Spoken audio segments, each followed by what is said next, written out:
Frankie really just takes the words out of my mouth. That was actually how I was going to open the show tonight. That sucked. So full kudos to my boy Frankie to start the show. Welcome one and all. Was more excited 2 hours ago than right now, but well, it's regular season game, right? So BlueTruth Rangers Talk with Brian Attard, powered by the Sportsbox Network. Postgame after a Rangers loss against a very, very good Boston Bruins team, which we will talk through tonight's game and kind of get a feel for where we are 12 games in. Today is Thursday, November the 3rd. This is episode 26 of BlueTruth, the Jimmy Vesey episode with a goal tonight, so figure that out. Rangers now a dozen games into the 2022-2023 season, so it is a sample size that's large enough to discuss the ups and the downs, enough to determine some trends, both good and bad, project some things out, and well, I guess we will start with tonight. Rangers drop one at home, 5-2 to the Bruins. Actually, the first regulation loss for Igor Shesterkin this season. It's one of those games where it was tight for two periods, and then the wheels just kind of fell off.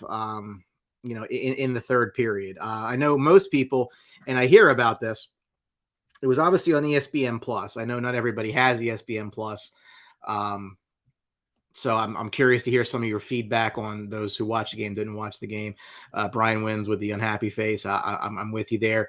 James Carroll, there's no reason for Reeves to be on this team. I got to tell you, I have a thought about that.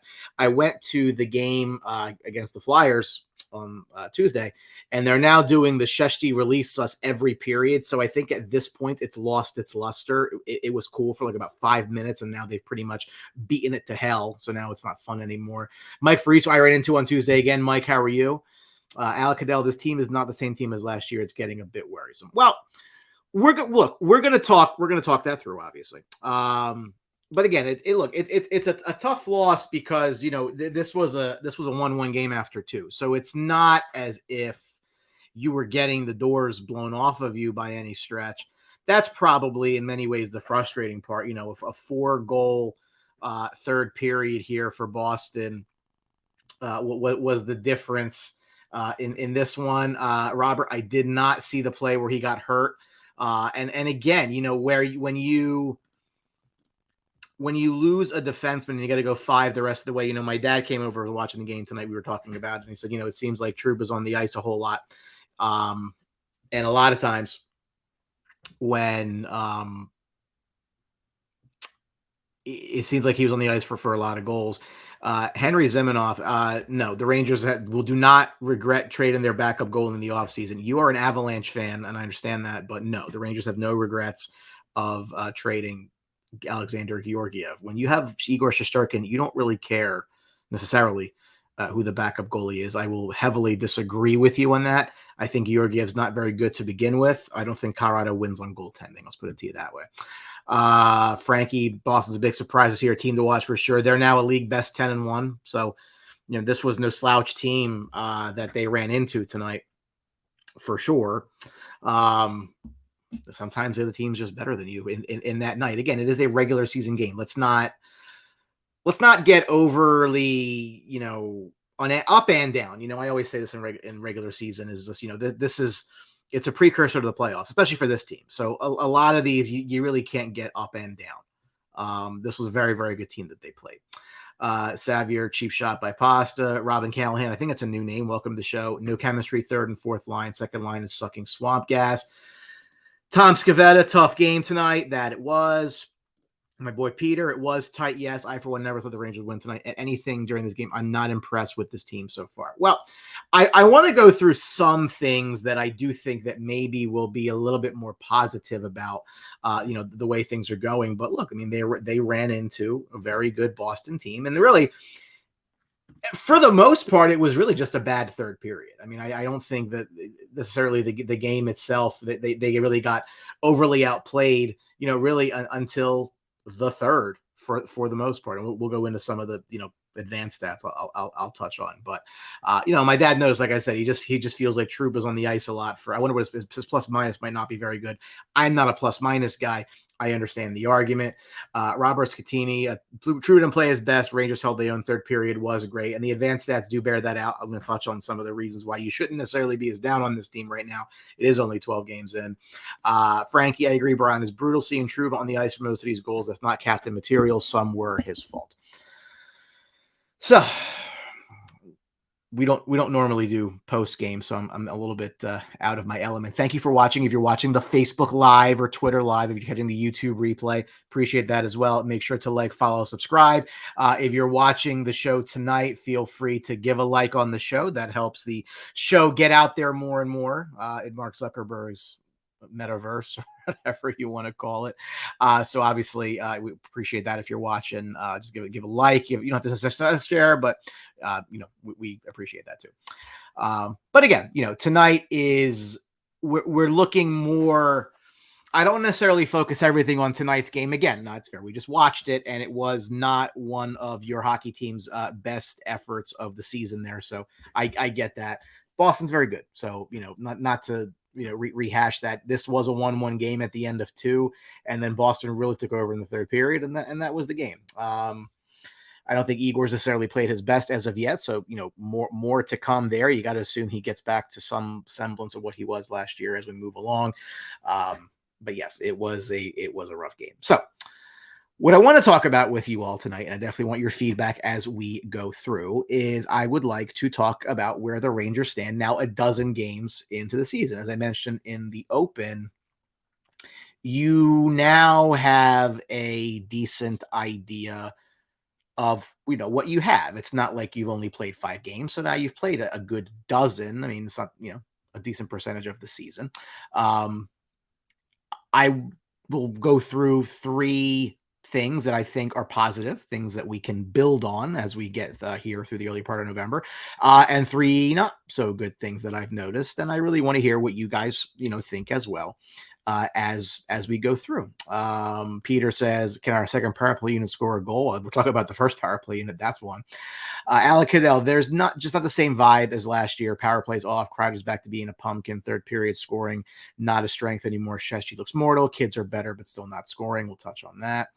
Kana, who I hung out with at the Blue Shirt Underground party over the weekend. It was great seeing him. Flaws on this team are clear. We can beat bad teams when it comes to playing superior competition. We fall flat.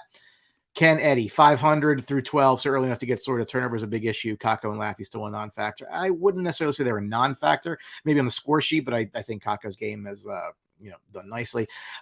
William, I think it's my boy up in Saskatchewan or Northern Canada, if my memory serves me right. Defenseman's what we need, even one veteran. Boris believes they should put Laffy back on the left wing, thinks he's lost on the right side. Matt DeRosa, I know we watch the show a lot. We may better watch out. Isles are surging. 5 teams could come out of the Metro. We'll talk. We'll talk. But like I said, Let's talk about where the Rangers are a dozen games in. And here are 3 good things to build on, in my opinion, so far from what we've seen. Number 1 is their shots per game and their puck possession. Coming into tonight's game, the Rangers were averaging 36.5 shots per game. That's good for 4th most in the NHL. In their first 11 games this year, they've had 35 plus shots 8 times and 40 plus shots 4 times. To put that in perspective to where we were last year, the Rangers didn't get to their 8th game with 35 shots or more until after Valentine's Day in February. So that's a good thing in my view. As we've said on the show, whether you're a big believer in the analytics, the advanced stats or not, and I think anyone who understands what they represent would agree that some numbers are advantageous to have, high performance at. So when you're shooting as much as the Rangers are, and again, coming into tonight, 4th most shots per game in the league, these are the shots that are actually also hitting the net. As we all remember, as many of us can remember for a long time with this team, the Rangers notoriously love to shoot high, wide, or both. So when you're getting that many shots on goal, not only are you giving yourself a better chance to score goals, but it indicates that you're controlling the play much more, that you have the puck much more. And if you have the puck, your opponent doesn't have the puck, which means that they can't score on you because you have the puck. So not to get too deep into the weeds on the advanced stats, I just want to touch on one here that I think is probably the one you've heard of the most if you have any interest in it. Coming into tonight, the Rangers find themselves 5th in the league in a number that's referred to as CF percentage or Corsi for percentage at 5-on-5, 54.7%. Now, I'm going to make this very easy for you because I know not everybody's into the advanced stats, but it's a very, very simple concept to understand.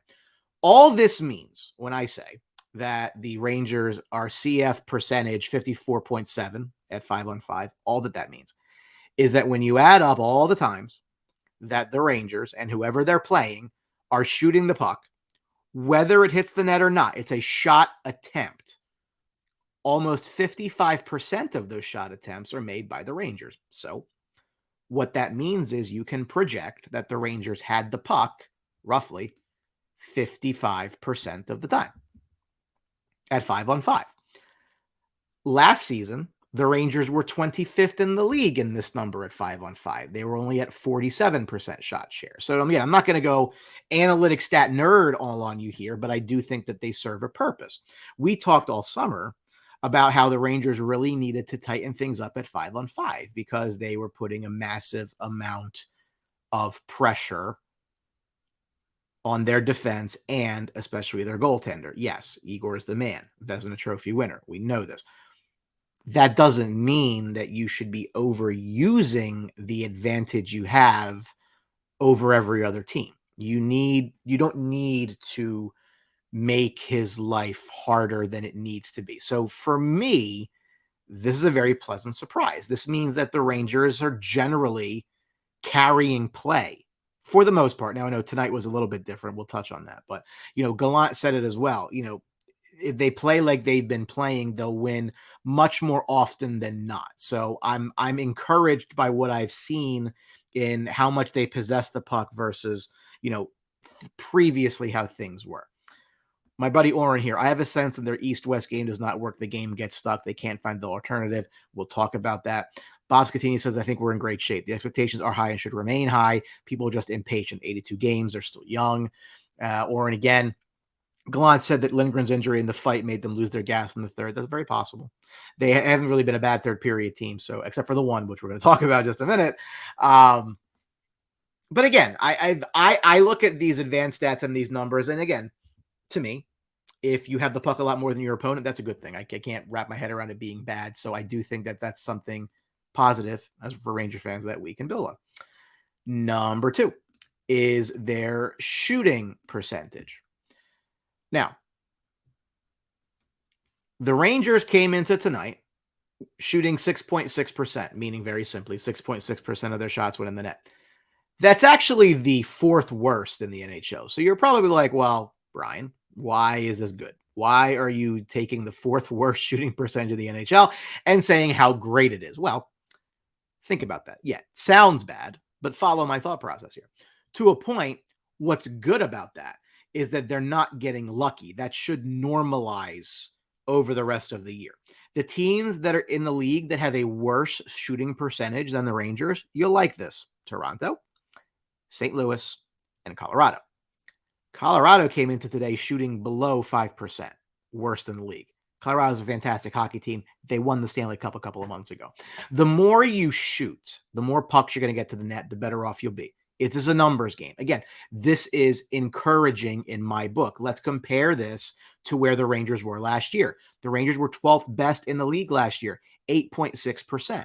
So they were actually getting more goals on their shots. But again, they took less shots last year. So if the Rangers can continue this, better puck possession, this shooting frequency, get their shooting percentage up, these are all good things. This is all very, very positive stuff, right? From the advanced stat view, you're shooting more, you have the puck more. Very, very simple stuff. Not really trying to get too deep on it here. Kind of said this team can't score. We'll get to that. Ray, who's a Devils fan, I haven't seen all the Ranger games, but they seem like they have a hard time entering the zone. Once they get in, they seem to control the play, but getting in has been an issue. I would agree with that. That has been a problem so far this year. There's their zone entry, but we'll talk about that.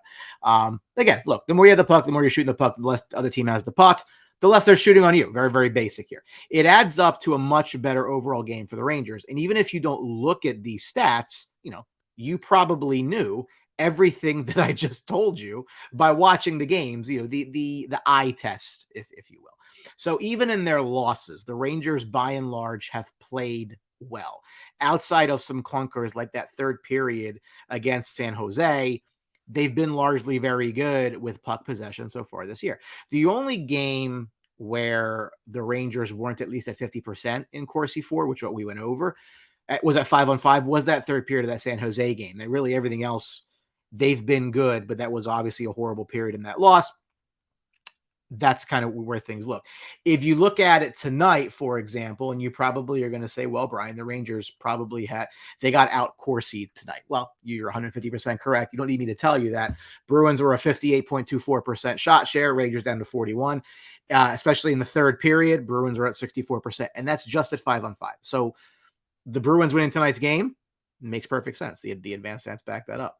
Tolyan Barris, I had the pleasure of meeting you at the Flyer game the other night. Took a picture with you. That was fun. Good to see you, my brother. Again, for the most part, I am not unhappy with the way that they have played. I think if they continue to do these things, they're going to end up with much better results. Gallant said essentially the same. The third thing that I think that you can be bullish about for the New York Rangers is their faceoffs. Would you believe me if I told you that coming into tonight, the Rangers were 10th in the league in faceoffs, 52.5%? The Rangers, top 10 in faceoffs. I assure you I'm not kidding. They were 9th worst a year ago at 48.1%, and now they are 10th best. That is a massive, massive improvement. And if you look under the hood, even better. Their top three centers when healthy, Zibby's sitting at 53.1%, best number he's had in a while. Vincent Trocheck, who was brought in this past offseason in part due to his face-off acumen, 56.1%. Even Hedel, who's missed some time to injury, 51%. This is all great, great work in the dots by this team. For years, you all know, face-offs were a major problem. Just last year, Ryan Strome was 44.4% face-off circle in the regular season. So far has been a huge upgrade. And you see it in their power play. Trocheck is the one that takes that face-off on that number one power play unit. So when you're winning that face-off more than you're losing it, you can easily get your power play set up, as opposed to you lose the face-off, the other team throws it down your end, Foxy has to go back and get it and then try to create a rush in. And as was noted here by Ray, some of their zone entries are not that great. Ken Alert, I was watching the Ranger game on ESPN. It was more like listen to it, stream kept freezing. Mine was good. I had no qualms on mine. Not sure if it's the internet there. Toyan said Rangers not making the playoffs this year. I don't know about that. I think they're way too good to miss the playoffs. I think the division's very good. I think it's off to a hot start, but I do think that'll fix itself. Peter, Face has a pleasant improvement, not only by Trope, but all the centers. Absolutely. I mean, even Ryan Carpenter, who I didn't really touch on, is also above 50%. So this is they've been such a bad face-off team for so long that it was almost like a fait accompli. Like you walk in and team stinks. Like they're going to lose face-offs. Hasn't been a problem this year. So again, they continue to do these good things. It should add up well. Right. Not surprising. Face-offs are an indicator of controlling the play, which Rangers have been doing. Absolutely. Oren says, great points, Brian. Very encouraging. I agree, because things are going their way. Again, I understand that they're essentially 500 after 12 games. I'm at 4-2. I get that. But I'm okay. I'm okay. Again, I'm not, they're playing better generally. That will be just fine as we move along. Robertski, they talked about it a lot. Kako's going to start putting up numbers. He's been very strong on the puck, Robert. I mean, that's the one thing I think he's taken a nice jump from last year. His puck possession has been fantastic, and he's been a nice addition, in my opinion, to the top line, because he kind of is the engine. He kind of keeps play going. Excuse me. But yeah, no, I'm bullish on what I've seen there. My friend Mark Brown, Heedle learning to win faceoffs is huge. They're going to be a problem keeping him next year. Well, one of my season predictions, Mark, he was not going to be here next year for the simple fact that they only have so much money to go around, and they're going to have to use it, in other areas. So, yeah, I agree with you. Connor said Rangers are a playoff team because the Metro is so bad. I think that they frankly win the division. So I mean, I'm still in that camp. There has been nothing I've seen in the first 12 games that take me out of that camp. They're going to be just fine.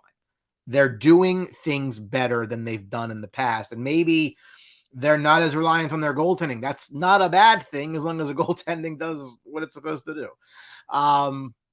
But again, those are three things that I thought have been very good. But there are a couple of things that I'm, not so happy with, and we'll start with the aforementioned power play. So through 11 games, the Rangers were sitting at a 22% power play rate. That's good for 17th in the NHL. It's not really ideal. The Rangers were at 25.2% last year, which was good for 4th in the league. Now, again, my numbers are before the game tonight, so it's just an 11-game sample. There's a lot of time to fix this, but if you watch them, it's obvious what they're trying to do. They're trying to set up Zibanejad on the left side for the one-timer. And we know it. If we know it, you can best believe the opposition penalty kill knows it. And teams are clogging up the middle with sticks. When Panarin has the puck on the right side, he's looking for Zibby on the other. You're seeing a lot of those east-west passes intercepted or blocked. It leads to a clear. And really, I guess the league finally decided that they're going to actually block this, because Alex Ovechkin has made a living one-timing it from the face-off circle, right? So, it's been doing it for 15 years, and nobody seemed to want to block it for 15 years. Now, as soon as the Rangers do it, people want to play some defense. Oh, well, great. Either way, too much talent on the top end of the power play, at least in the first unit for sure. But it is a bit stale. They've run this gag a bunch of times now. They need to run a new gag. They relied on it a ton last year, 4th best in the league. So a big storyline for me moving forward is how they're going to work, under a new system. Third thing I thought not so good so far is the play of Chris Kreider. Now, he was sitting on 2 goals after the Islanders game. He got one against Dallas, got the OT winner against Philly, didn't score tonight. Maybe he'll pick it back up, but he really would need to heat up nicely to get anywhere near the 50 plus that he had last year. And, maybe he doesn't get there, probably won't. We said in the season preview, you're going to need to find some goals elsewhere to make up for the drop from Kreider's production. And again, they were just an average scoring team last year. So it wasn't as if, they really were huge from that standpoint. Mark Brown, again, Kreider doing his disappearing act again. And last year was very likely to have been the the outlier, because there's only been one season where he scored over 30. That was the time he scored 50. So he might be what he might be. Again, I mean, we'll see. Might the power play getting better help him in front? Might he get more of those tipping goals he didn't have from a year ago, or that he had last year? Peter, power play's been exposed. It's happened for a short period last year. They have to mix it up than just East-West. Yes, again, if we know what they're doing, other teams know what they're doing. And I think that they need to figure that out. Oren says the $4 million to the cap won't save Heedle. No, I think the $4 million to the cap will help them keep Lafreniere and Keandre Miller, who both need contracts.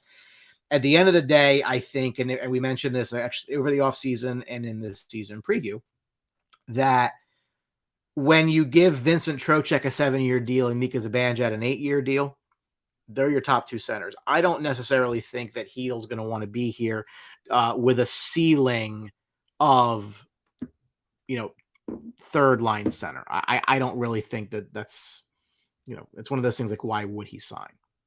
So that's a concern.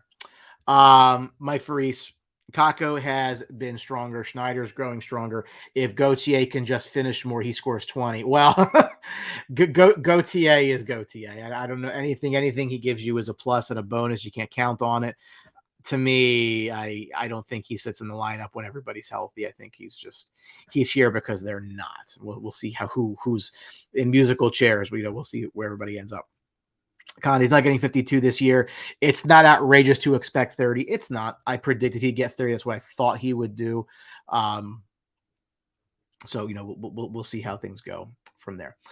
The third thing, not so good, is Vitaly Kravtsov. Now I'm not going to blame the kid for getting hurt. I'm just not. Gallant said as much as well. But whatever your expectations were coming in, he's not met them for a variety of reasons. And the problem is it's really twofold, right? Because one, you're not getting the second line right wing you may have thought you were getting. And what that's done is a domino effect where it's moved Lafreniere up to the second line on the right side. Maybe a positive, but still, you're not getting that production. That changes things. Secondly, if you thought that Kravtsov could be a key piece in a deal that you go do for, I don't know, Patrick Kane, he's not exactly raising his trade value. So, and now he's been a problem when the AHL comes up. There's talk now in the media of does he need a conditioning stint, and that's got potential to be a problem. Hopefully not, but we'll see. It's not been good. It doesn't matter why, but it's not been good. I don't blame Kravtsov for it. I mean, that hit in Dallas, that was just a big hit, right? So I don't really blame him for that. So, I think that he's got to figure something out. Does he need to go down to Hartford? Yeah, maybe. I think this is now. He hasn't done anything to hurt himself in the team standpoint, but he just can't. Every game he's in, he gets hurt. It just like I don't think your luck can be any worse, frankly, in this case. Robert, disappearing acts of Forest. Kreider won't get 50, but he's been fine. He's been better as of late. Slow start. Kravtsov injury was absolutely his fault. He put himself in a bonehead vulnerable position, but he could turn it around when he gets to play constantly. I don't know that it was. Yeah, but it's not like, I don't know. I would disagree that he put himself in the position. He did get hit. Big hit, clean hit, but neither here nor there. Robert Simpson, they're going to be fine. Boston's very hot. Boston's very good. You're 10-1. That's legit through 11 games. It's the best start Boston's ever had. So again, I'm not overly upset with the way the game went just for that simple reason. But in summary here, after a dozen games, look, the Rangers were 6-3-2 in their first 11. They lost tonight, so now you're 6-4-2. I think you've got to be overall encouraged with how they've played. Having the puck more, shooting the puck more. I don't know how anybody can say these are not positive developments. you have to think that with all the talent they have on the power play, they'll figure that out. And maybe they'll carry Chris Kreider with them and he will elevate himself back to getting, into that 25, 30 goal range, which he's not really on pace to do right now.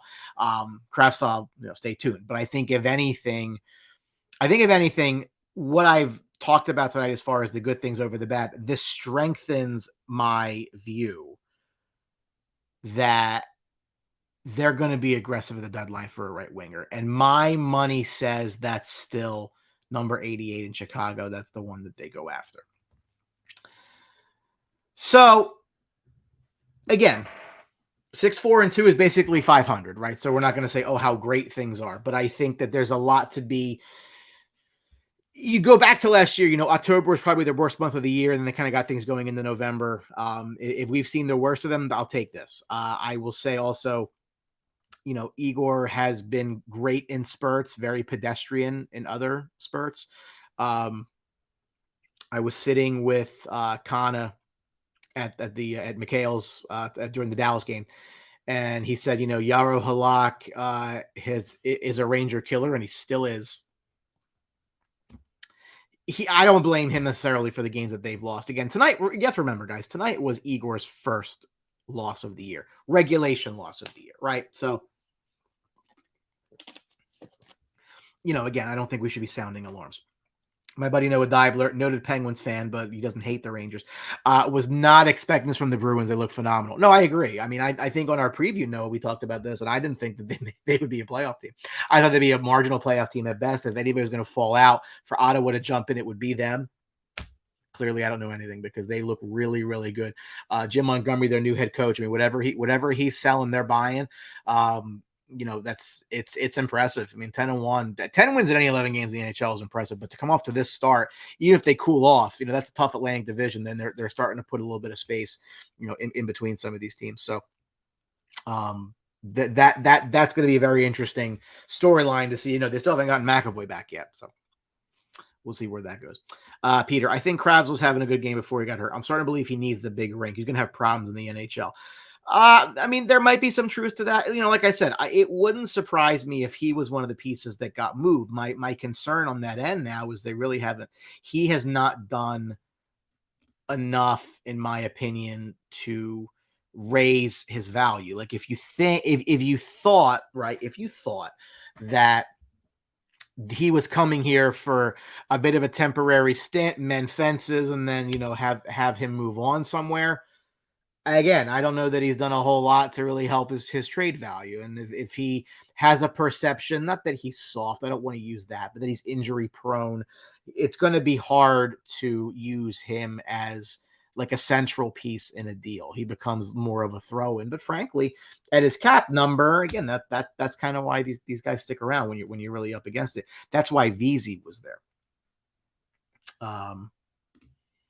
New name, Rob Glenn Cowell. Go Rangers from Upper Michigan. Rob, welcome to the show. Appreciate you joining us tonight. Like and share. We appreciate that.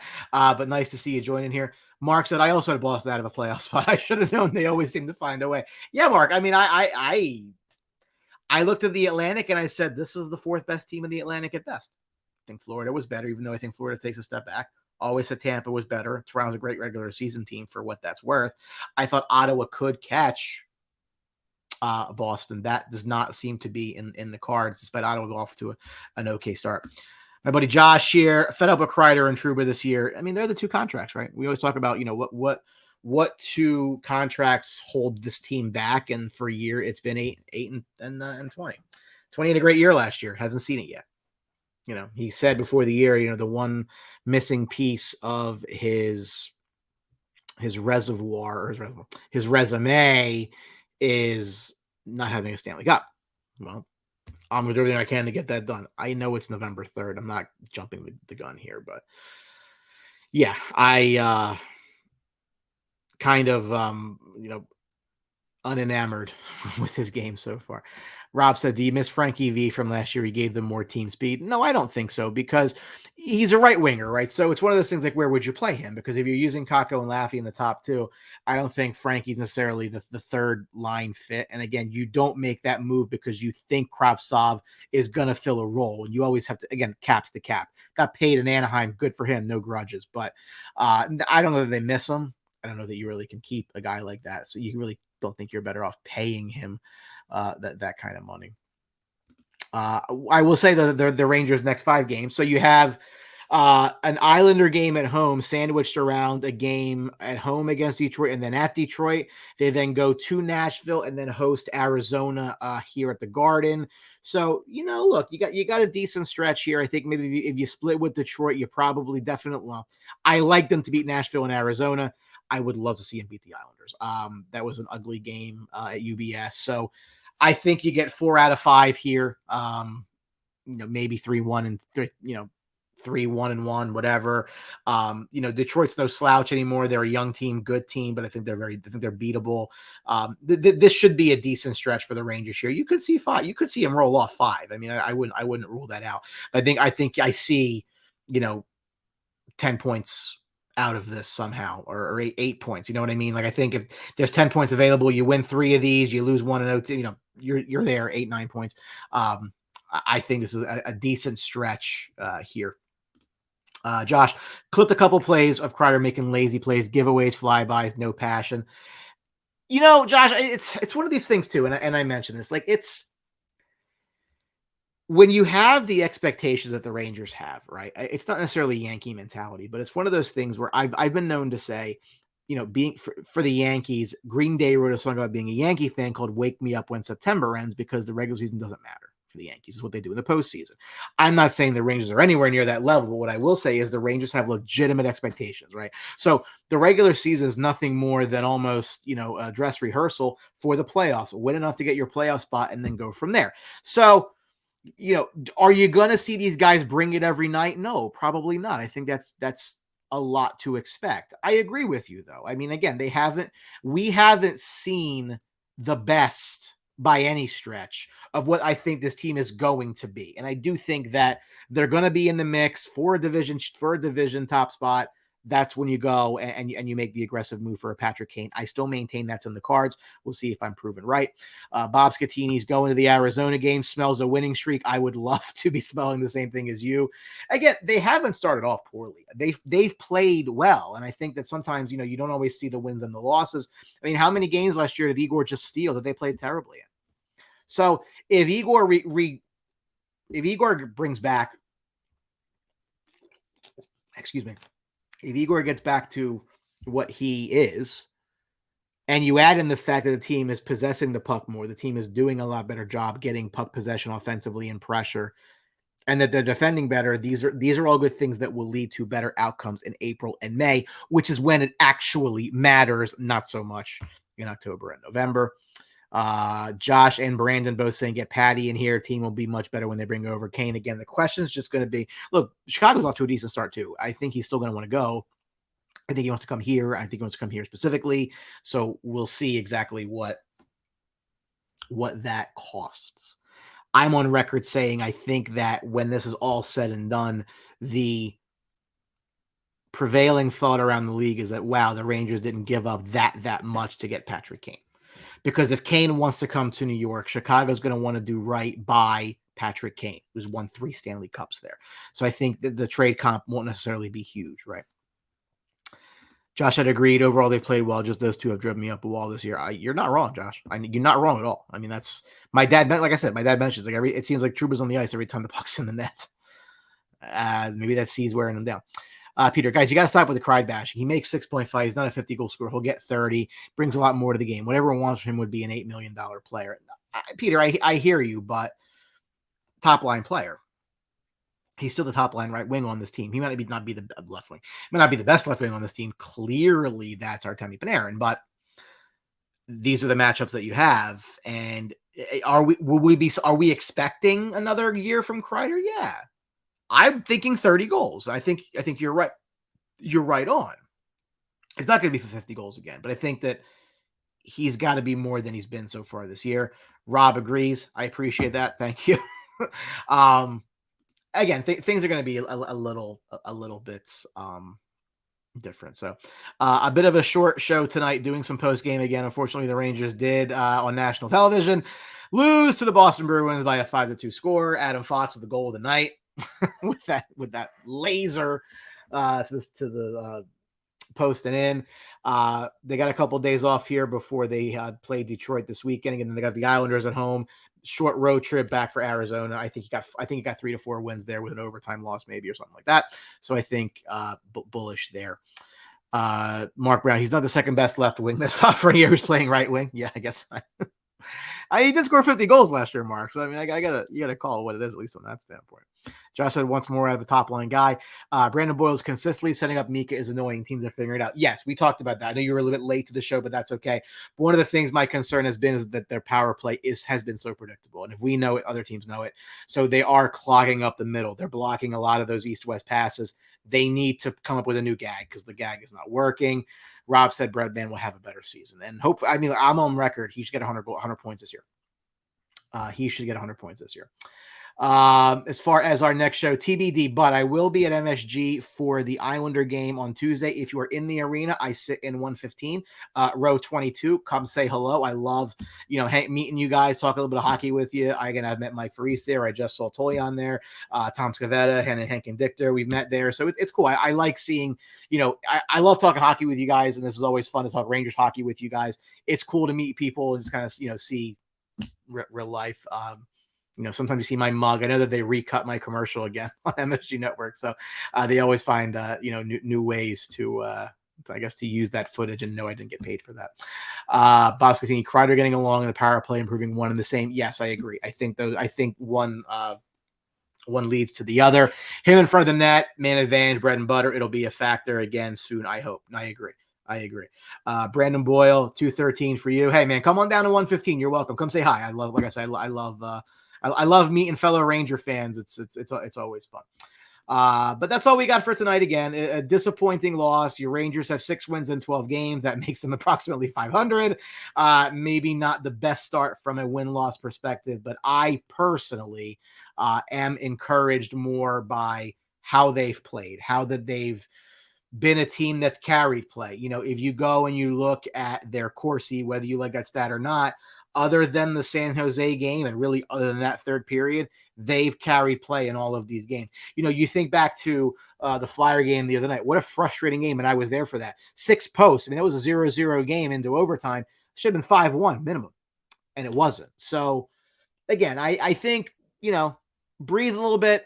Ugly game tonight. Not going to dispute the third period. 4 goals in the third is not what this team should be doing, but I'm a little bit more bullish on what I've seen from them, and I think the next couple games will probably bode well. So, again, thank you all for watching tonight's post-game edition of Blue Truth, episode number 26. If you are watching on Facebook, feel free to like the Blue Truth page, follow the Blue Truth page, share it with your friends and family who are like-minded Ranger fans. We love that. Follow on Twitter at Blue Truth SB if you are watching the YouTube replay of the show. Thank you for that. Feel free to subscribe, and also feel free to like the Facebook page because that's where you can, see this live. So. Oren, thank you very much. It's always a pleasure interacting with you guys. Mike, thank you. Josh, thank you. Brandon, thank you. Appreciate talking to you guys. Let's go Rangers. Let's close your mentality. Let this one go out. Not a good third period. The jerseys look beautiful, though. I will be getting another one of those. Let's not get overly negative right now. Again, ugly game. I'm not disputing any of that, but I think it's just one. So I think we'll be okay. Peace. See you soon.